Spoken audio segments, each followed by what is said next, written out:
What's up, everybody? Antler restoration video. Haven't done one of these for a while, but the last one I did actually did pretty well. It was on this big old moose antler that my dad and I found. My dad actually found it, and I made a video restoring it. This antler was super chalky. It was white. Really, this was one of my first antlers I ever restored, maybe the third one. But the first one I actually really tried on. I figured I'd make another video, a little bit better quality this time, hopefully, and maybe a little bit different turnout. This is the moose antler I found, I think it was 2 or 3 videos ago. I'll link it right here. Check it out. A way sweet moose antler for Utah. One of my biggest antlers I've found so far. So first I'll walk you guys through the essentials for what you're gonna need. Obviously, a moose antler. Go find yourself one. They're pretty cool. I like them. And then you're going to want to find some wood filler. I'm going to use this wood filler here most likely. It's stainable.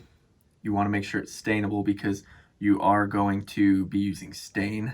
And then I went with more of a natural color. Then I just picked up this bare wood stain today at Home Depot. It's Early American is the color, but I don't know if I'll use that. I'm probably going to go with some of the ones I used, the OGs from that video 4 years ago. Hopefully this stuff still works. It's Minwax Express Color Wiping Stain and Finish. Next thing you're gonna want, a wire brush and some sandpaper, tack cloth towel, cotton towel, and some gloves because it's gonna get messy. So once you got your essentials, here's kind of the cool thing with restoring antlers, especially moose antlers, in my opinion, is they don't have to be perfect and they can be whatever you want them to be, honestly. If you want to make them a natural color, you can. If you want to make them all one color, you can. Kind of a fun art project. So here's the one I restored last time. I went with the natural look on the back. It did turn out a little bit darker on the inside of the palm or the paddle. I have 4 or 5 antlers over here that are just like the natural colors. They were naturally shed. And it's funny because with moose, they change so much depending on where you live or just the moose's habits, how what trees he rubbed on. That'll all dictate how they look and the color of their antlers. So they can fluctuate from dark to super light. So here's a antler that I'd say is heavily on the dark side. Kind of a unique 3-point moose shed that I found last year, actually. I'll link that video right here if you want to see that. But anyways, this is on the darker side, and I love the dark moose antlers. Like you can see here, that's kind of the look I went with when I restored this one. Now we'll go a little bit lighter. This one of my favorites. He has just some unique colors going on. He's kind of got some golden brown right in here, very dark on the back and on the inside. Now with moose antlers, the inside is usually the lightest, and the backs are pretty well consistent with a darker color. So from there, we'll go a little bit lighter even. Still dark on the palm, but definitely lighter, even the backside a little bit lighter. This is a pretty antler for sure. And then one of my best sets yet, one of my prettiest sheds, this guy here, and you can see how light he is. He's almost white on the palm. Then he has a nice dark backside, even lighter than the other ones, but still dark. I think I'm gonna try to go with a very dark backside, similar to the one I did in the past, and something a little bit darker than this on the palm, just a little bit. I wanna get a good contrast from the back to the front, where last time I went dark on both sides. Link to this video right here again. It's pretty poor quality, it was a long time ago, but this is my best set yet. I love this bull.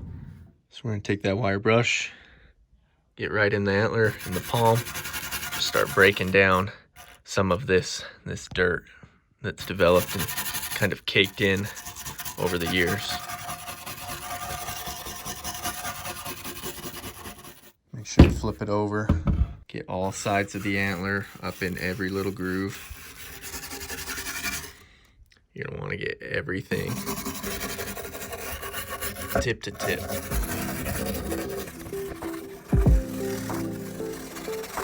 All right, now that I've gone through and got the dirt off of the antler, these are just some stains from water and leaves that laid in the palm as he was on the ground, but that'll go away. You can see there are a little bit of chewed up points going on here where rodents have got to him over the years and chewed on those. So what I'm gonna do is get my trusty old sandpaper, this is medium grit, and go through and work each point, sanding it down, trying to smooth it out, just to get rid of and eliminate some of these chew marks.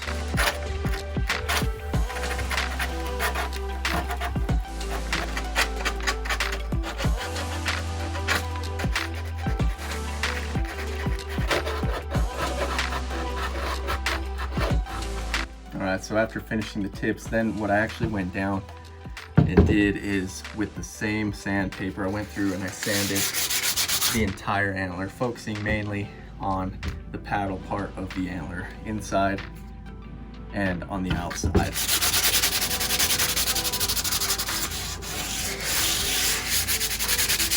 I didn't get too aggressive with it, just a nice scrub on both sides. Didn't take me too long, and I'll explain why right here. On moose antlers, this is the one I'm working on right now. This is a naturally shed one that I haven't touched.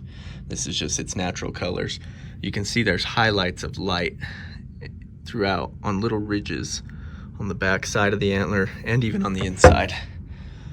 But what sanding is gonna do is bring out these little white spots even more, just to get them nice and white, get rid of any dirt or color that it did have. And then it's gonna leave these veins and these canyons nice and dark. All right, for this, you're gonna wanna glove up. That's just gonna keep the stain off your hands or fingers. If you wanna get dirty, go for it. Like I said, I'm gonna use wood filler and then some stain. So first step, fill in the cracks with the wood filler. You can see based on aging and weathering, there's beginning to be some cracks in the antler. Sometimes they crack just from fighting alone, but these are definitely from age. This side, which was facing up, has some as well right there. So we're gonna go through and fill those just to give the antler a full look, more natural, less age. We want it to look like it just came off of its head. So we're gonna go through, like I said, this stuff's kind of old, so hopefully it's still good. Looks like it's working. And we're just gonna fill in all those cracks. Nice and easy. It's all right if you go over, because we can wipe that off or sand that off. Every one of them that you can see, I would suggest doing it. Don't be alarmed along this process. It is going to definitely change the look of your antler.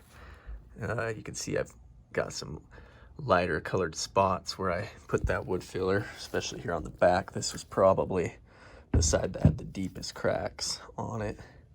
But now what we're gonna do is, now that we've filled all of those cracks, we're gonna go through, sand it down again, and that'll get rid of the extra stuff here on the ridges and the high points, and hopefully leave the cracks filled and ready to polish.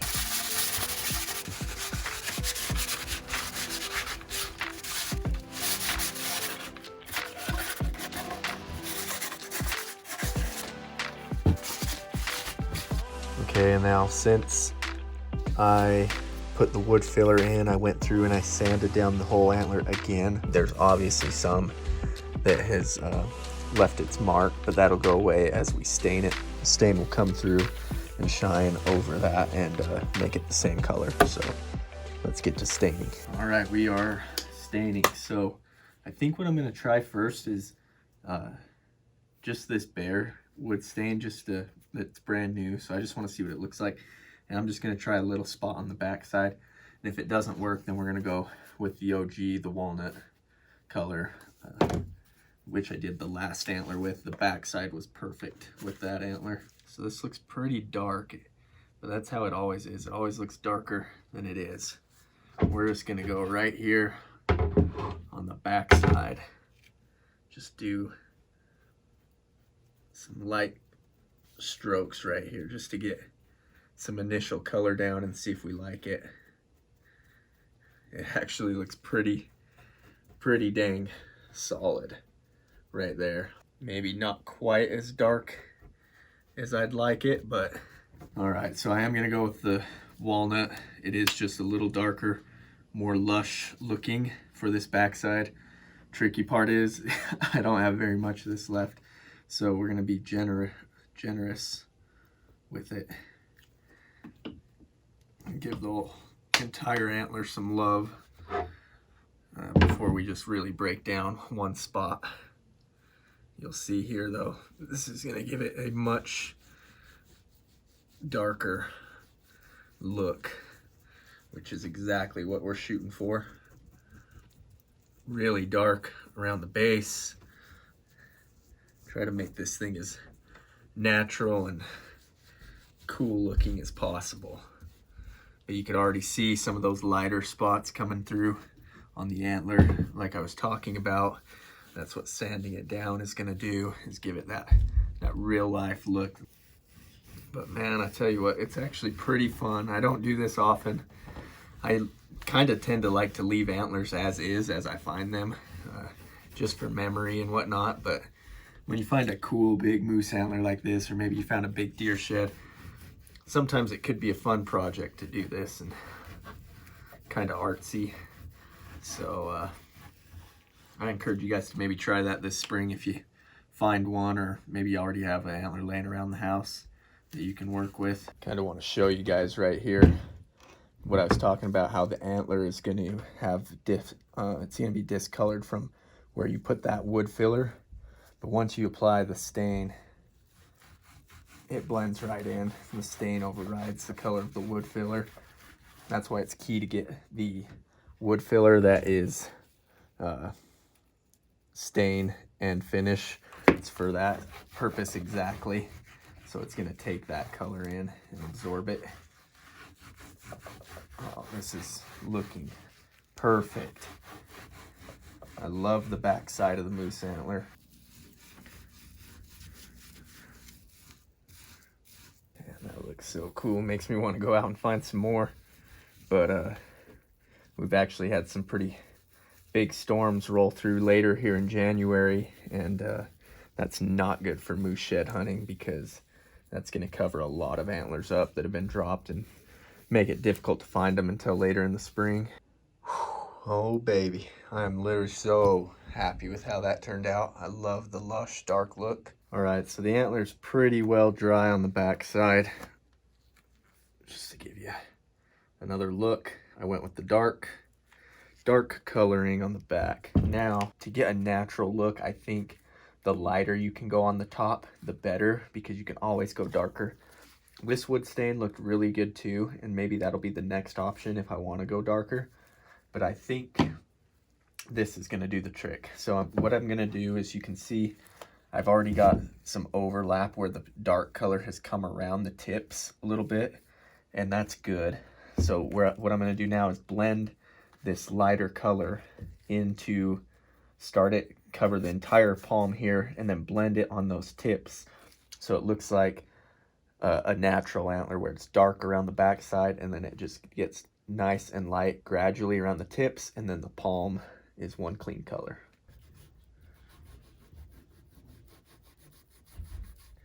And do a nice light coat. It doesn't have to be too dark. We'll do a nice light coat just to start. I'll probably bring that dark around this part a little more, closer to the base, and then from about right here up, start to fade it into that lighter tone. What it is that makes this side less dark than the other is, it gets in the sun longer. The back side is shaded, and the sun is beating down on this palm, this open palm, all year long whenever they're in the sunlight. And then also, when they're rubbing on trees and pine trees, they can get a nice flush rub on the backside, where this side's dished out, so the inside doesn't quite get rubbed as good. Really, this pecan could be an awesome color for the backside of an antler too. If you want to achieve a lighter look than what I went with, this would be a great color for the backside. A lot of my antlers are actually about this color on the backside. I just know, I've seen pictures of bulls and whatnot from other states. They get really dark, lush antlers, and I love that look. It turned out great. Yeah, I wanted it darker than normal. Like, I didn't want that light white look on the palm. I did want it dark, so I got that. And then the backside is even darker. So now what I got to do is get in here and transition this dark side a little bit better and keep it dark right through here, and then let it fade into this lighter pecan color, and then do the same thing around all the points just to get a nice transition so there's not any hard lines like that where it goes straight dark and then light. Just kind of blend those in a little bit better, and then this antler is going to be done. I think to blend them, I'm going to go with the lighter color, but just apply more of it. There might be a couple spots where I have to use the dark, but I'd like to avoid going too dark because you can never go lighter. It's always more difficult to go lighter after you've put down the color.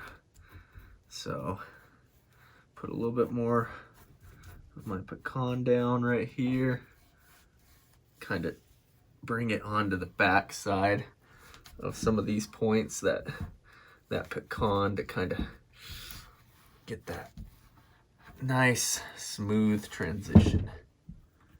Kind of using my nail to dig a little bit at some of the darker spots to rub in my pecan color.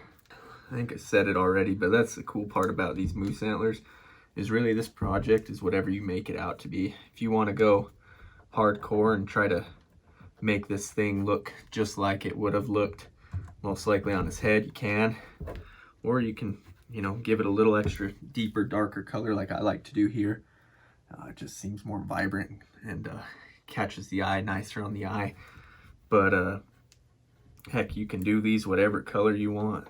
Really, when you look at an antler, they're not perfect. They're not perfect transitions. A lot of times they have different colors, darks, lights mixed in. That's just because they're rubbing on trees. That's the natural look. So inconsistency is natural.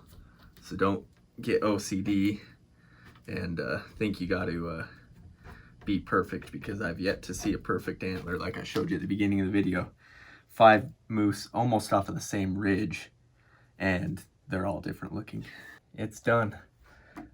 Here it is. I was gonna go outside and show you in some daylight, but it's actually dark at 6 o'clock now, so it's dark out. Antler's just about dry. I can still kind of feel it, so I'm gonna be careful. But there's the back side. Then we transition.